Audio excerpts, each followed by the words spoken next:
नमस्कार। एक नए वीडियो के साथ खजवट कविता कोश में फिर आपका स्वागत है।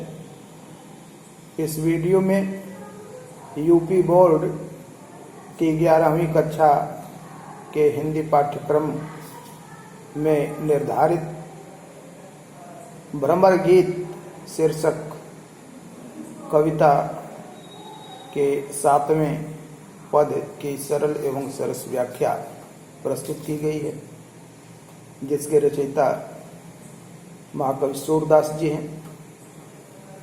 देखें, निस दिन बरसत नैन हमारे, निस दिन बरसत नैन हमारे, सदा रहती बरसा ऋतु हम पर, जब तय श्याम सिधारे। दृग अंजन न रहत निशिभासर, कर कपोल भयकारे। कंचु किपट सूखत नहीं कबहूँ, उर्बिच बहत पनारे। आंसू सलिल सबय भई काया, पल न जात रिसटारे। सूरदास प्रभु यह परेखौ, गोकुल काहे विसारे।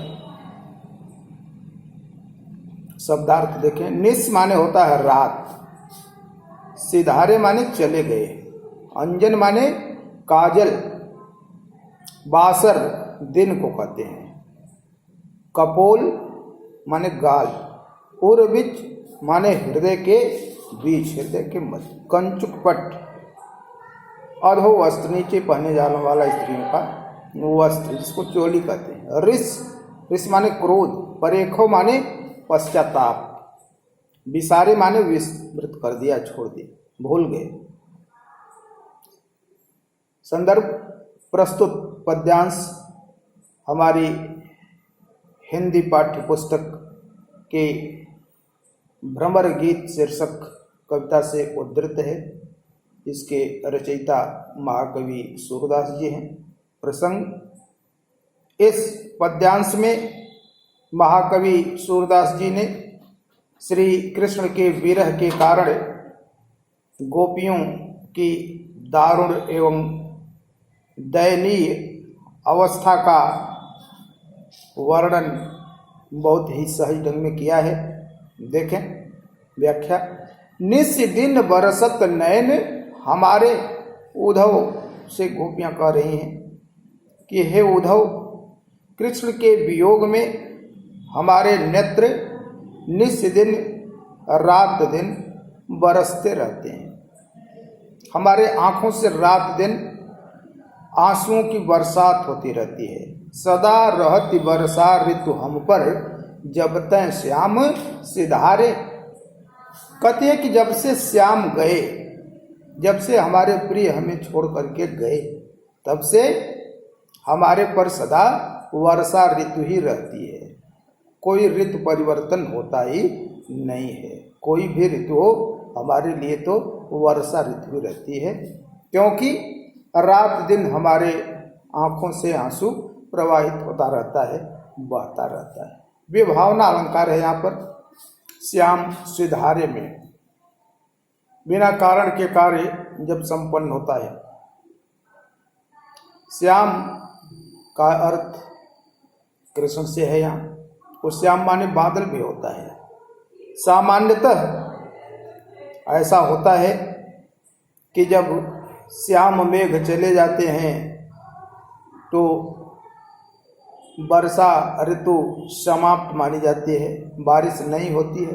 लेकिन यहाँ श्याम के जाने के बाद से वर्षा ऋतु प्रारंभ है और लगातार चल रही है, तो इसलिए भी भावना अलंकार है। वो कहती है कि निस्दिन बरसत नैन हमारे, हे उद्धव, रात दिन हमारे नेत्रों से आंसुओं के जल की बरसात होती रहती है। सदा रहती बरसा ऋतु हम पर, जब तय श्याम सिधारे। जब से हमारे प्रिय श्री कृष्ण गए, हमारे ऊपर हमेशा या हमारे लिए हमेशा सिर्फ वर्षा ऋतु ही रहती है। आंसुओं की बरसात हमेशा होती रहती है। और होता क्या है उससे? कहते हैं कि दृग अंजन न रहत निशि बासर। निश रात हो, वासर चाहे दिन हो, आंसुओं की बरसात के कारण हमारे दृग में, हमारे आंखों में अंजन, आंखों का काजल, आंखों का अंजन टिक नहीं पाता है। आंखों से आंसू बहते हैं, आंसुओं के साथ आंखों का काजल बह जाता है। बह करके काजल कहाँ जाता है? कपोलों पर जाता है। लिखते हैं कर कपोल भय कारे, गालों पर जाता है। कपोल माने गाल। और उसे साफ करने के लिए जब हम उन्हें अपने हाथों से साफ करती हैं, पोंछती हैं, तो हमारे हाथ भी काले हो जाते हैं। तो दृग अंजन न रहत निस्बासर, हमारे आंखों में एक क्षण भी, चाहे दिन हो चाहे रात, काजल टिक नहीं पाता। आंसुओं के साथ बह जाता है, बह करके गालों पर जाता है, गाल काले हो जाते हैं। जब हम हाथ से साफ करते हैं, हमारे हाथ भी काले हो जाते हैं और फिर हाथ से लग करके पूरा शरीर काला हो जाता है। कंचुक पट सूखत नहीं कबहूं, उर्विच बहत पनारे, हमारा कंचुक पट, हमारा अधोवस्त्र, हमारी चोली कभी सूख नहीं पाती, हमेशा गीली रहती है। क्यों? क्योंकि उर्विच बहत पनारे, हमारे वक्ष प्रदेश से होकर के, वक्ष स्थल से होकर के, हृदय बीज से होकर के आंसुओं की धारा निरंतर बहती रहती है। आंसू सलिल सबय भई काया, कहते हैं कि आंसुओं के जल से हमारी काया, हमारा शरीर हमेशा जलमग्न रहता है, हमेशा भीगा रहता है। वैसे अगर वर्षा हो तो छतरी लगा लेंगे, कहीं छाया में चले जाएंगे, बच जाएंगे, लेकिन ये जो आंसुओं की बरसात है, ब्रजबालाएं कहती हैं कि इसे रोकने का हमारे कोई उपाय नहीं है।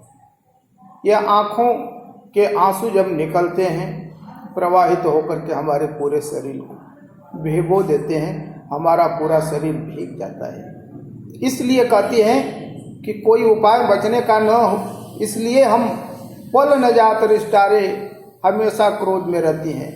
हमारा रीस, हमारा क्रोध एक क्षण के लिए भी शांत नहीं होता है। किस पर क्रोध है?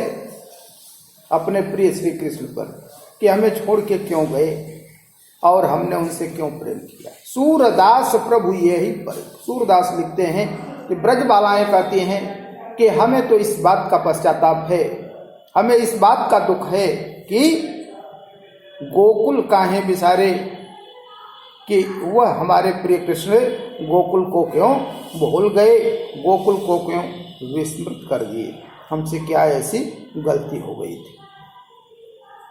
काव्य सौंदर्य। इन पंक्तियों में महाकवि सूरदास जी ने गोपियों की विरहावस्था का अत्यंत सहज एवं मार्मिक चित्रण किया है। भाषा ब्रज भाषा है, शैली मुक्तक काव्य शैली है, शब्द शक्ति लक्षणा एवं व्यंजना, गुण प्रसाद रस वियोग श्रृंगार, छंद गेय पद है, अलंकार अतिशयोक्ति तथा विभावना। यदि वीडियो आपको पसंद आया है तो वीडियो को और हमारे चैनल को सब्सक्राइब करने का कष्ट करें।